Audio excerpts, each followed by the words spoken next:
Olá, queridos ouvintes. Estamos começando mais um programa Jesus por Emmanuel. Estamos estudando o livro Pão Nosso, psicografia de Francisco Cândido Xavier pelo Espírito Emmanuel. Hoje estudaremos o capítulo 148, intitulado Ceifeiros. Eu sou Luiziane Saraiva e farei o estudo com vocês. Bom, vamos lá. Eu vou começar lendo aqui o capítulo. Eu me apaixonei por esse texto, já tinha lido, mas é impressionante como cada vez que a gente lê os textos de Emmanuel, vem com uma amorosidade imensa, né, para nos auxiliar a compreender melhor determinados momentos da passagem do Cristo que às vezes ficam perdidos no nosso entendimento, né, considerando tantas informações que às vezes nós temos. E é a questão do momento, né? É o momento, de repente, da gente buscar esses conhecimentos. Então, vamos lá. Eu vou ficar, às vezes, olhando para cá, porque eu estou lendo e trouxe algumas outras referências para nós estudarmos nessa passagem. Então, capítulo 148 do livro Pão Nosso, Ceifeiros, tá? Então, disse aos seus discípulos: a seara é realmente grande, mas poucos os ceifeiros. Jesus. Mateus 9:37. O ensinamento aqui não se refere à colheita espiritual dos grandes períodos de renovação no tempo, mas sim à seara de consolações que o Evangelho envolve em si mesmo. Naquela hora permanecia em torno do Mestre a turba de corações desalentados e errantes, que, segundo a narrativa de Mateus, se assemelhava a rebanhos sem pastor. Eram fisionomias acabrunhadas e olhos súplices em penoso abatimento. Foi então que Jesus ergueu o símbolo da seara realmente grande, ladeada, porém de raros ceifeiros. É que o Evangelho permanece no mundo por bendita messe celestial, destinada a enriquecer o espírito humano. Entretanto, a percentagem de criaturas dispostas ao trabalho da ceifa é muito reduzida. A maioria aguarda o trigo beneficiado ou o pão completo para alimentação própria. Raríssimos são aqueles que enfrentam os temporais, o rigor do trabalho e as perigosas surpresas que o esforço de colher reclama do trabalhador devotado e fiel. Em razão disso, a multidão dos desesperados e desiludidos continua passando no mundo, em fileira crescente, através dos séculos. Os abnegados operários do Cristo prosseguem onerados em virtude de tantos famintos que cercam a seara, sem a precisa coragem de buscarem por si o alimento da vida eterna. E esse quadro persistirá na terra até que os bons consumidores aprendam a ser também bons ceifadores. Eu fiquei realmente bem mexida com esse texto, porque na realidade ele nos fala de tempo de colheita, ele nos fala de uma questão muito importante aqui. O texto é sobre os ceifeiros, né? Sobre o nosso papel como ceifeiros, né? Porque a seara é grande, né? O campo é vasto, mas são poucos os ceifeiros.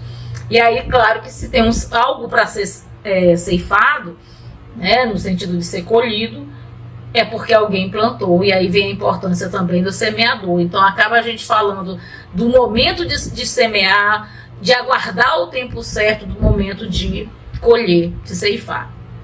E aí a gente vai falando um pouquinho a respeito de cada questão aqui, né? Mas é importante a gente começar pensando nisso. E é importante também a gente pensar o que nós conhecemos como para nós, né? O que é esse ceifador? Quem são esses ceifadores, né? O que quer dizer essa palavra, né? Quem somos nós que estamos trabalhando a colheita? E aí eu trouxe tô aqui no... Tá dando para ver? Ou fica de cabeça para baixo, né? O Novo Testamento, com a tradução de Emmanuel, porque no versículo anterior a esse, em Mateus, diz que Jesus percorria todas as cidades e aldeias, ensinando nas sinagogas deles, proclamando o evangelho do reino e curando toda doença e toda enfermidade. Jesus veio para os doentes. né? É muito importante a gente entender isso, que Jesus ele não veio para o que achavam que ele viria, por isso que ele não foi aceito pelos seus. Então ele não veio para trazer glória, para resgatar Israel, para resgatar o trono de Davi, a igreja de Davi, enfim, o templo. Não, ele veio para os doentes, né, para os enfermos, para os necessitados. E o que ele diz no versículo anterior a esse? Vendo as turbas, compadeceu-se delas, porque estavam maltratadas e abandonadas, como ovelhas que não têm pastor. Então foi para esses que ele veio, para nós, né, que já éramos assim. E aí é que ele fala que a colheita é grande, mas os trabalhadores são poucos. Aí na sequência ele diz: rogai, portanto, ao Senhor da colheita, para que envie trabalhadores para a sua colheita.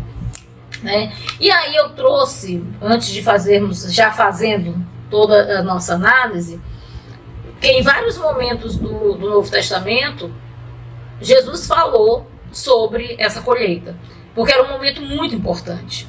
Né? A gente lembra muito da parábola do semeador. Semear é importantíssimo, porque só há o que se colher porque alguém plantou. Né? E aí o que Jesus fala a respeito desses que colhem, de nós, ceifadores? Em João 4, né, em João 4, a partir, deixa eu só confirmar aqui, eu sei que é João 4,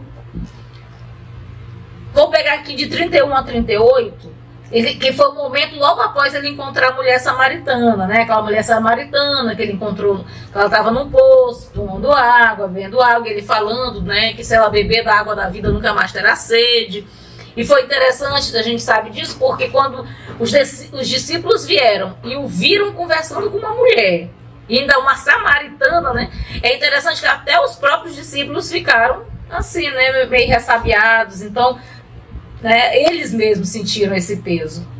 Mas o que ele diz aqui, a partir do 31, eles saíram, né, após esse momento, que eles saíram de lá, e nesse ínter os discípulos lhe rogavam dizendo: Rabi, come. E Jesus fala: eu tenho para comer uma comida que vocês não conhecem. E aí os discípulos ficam se perguntando que comida era essa. Ele fala que a comida dele era fazer a vontade de quem o enviou, porque ele tinha uma missão a cumprir, né? Ele não veio só para se alimentar, né? Ele tinha que completar a sua obra. Aí no 4,35 ele diz: não dizeis vós que ainda há 4 meses até vir a colheita? Eis que eu vos digo, né, Jesus falando: levantai os vossos olhos e contemplai os campos que já estão brancos para a colheita. Quem colhe recebe recompensa e recolhe fruto para a vida eterna, para que se alegre tanto o que semeia quanto o que colhe. Pois neste caso é verdadeira palavra: um é o semeador e outro é o ceifeiro. Eu vos enviei para colher o que não labutastes. Ou seja, não houve trabalho nenhum. Outros labutaram e vós entraste na labuta deles. Né? E é interessante o que Jesus disse: nós colhemos o que nós não labutamos. Né?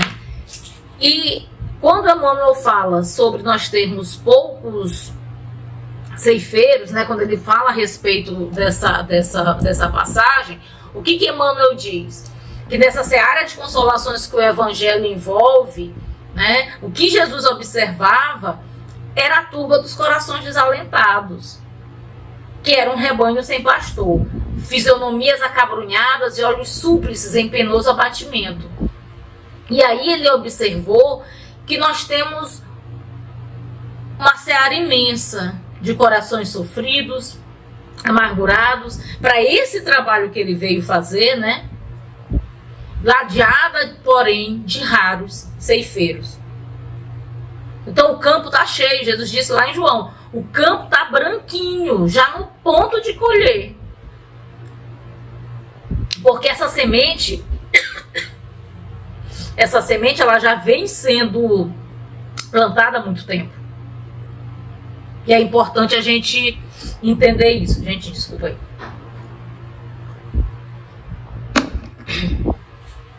Então, o que ele fala? A percentagem de criaturas dispostas ao trabalho da ceifa é muito reduzida. Porque colher dá trabalho. Embora ele mesmo tenha dito que nós estamos colhendo que alguém plantou, porque esse trabalho de plantar a gente não teve. Porque esse plantio já vem feito ao longo das existências, esse plantio não é de hoje, né? Mas os corações ainda estão sofridos. Desde a época de Jesus, nós sabemos disso, como se encontra na atualidade, né? E aí o que ele diz? Que não tem ceifeiro suficiente, porque a maioria guarda o trigo beneficiado, ou o pão completo para a alimentação própria. Como se nós quiséssemos já o trabalho todo pronto, só no ponto da gente embalar e entregar. Nós não estamos dispostos, ele diz, raríssimos são aqueles que enfrentam os temporais, que são os temporais, as adversidades, né? O rigor do trabalho e as perigosas surpresas que o esforço de colher reclama do trabalhador devotado e fiel. Essa colheita, irmãs e irmãos, começa dentro de nós. Do difícil trabalho que nós temos, né, de fazer a nossa transformação moral. Essa colheita começa dentro de nós. E é difícil a gente fazer essa transformação. Até porque para que nós possamos auxiliar um desalentado, nós temos que ter alento para dar. Um desorientado, nós temos que ter a orientação para dar. Né? Então, é a começar em nós todo esse trabalho, toda essa questão, todo esse esforço, todo esse rigor. Porque nós sabemos que não é fácil essa transformação moral. Não é fácil nós nos tornarmos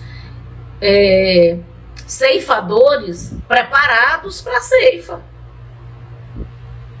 Para darmos valor para um grande trabalho que os semeadores tiveram ao longo de todas as existências, né?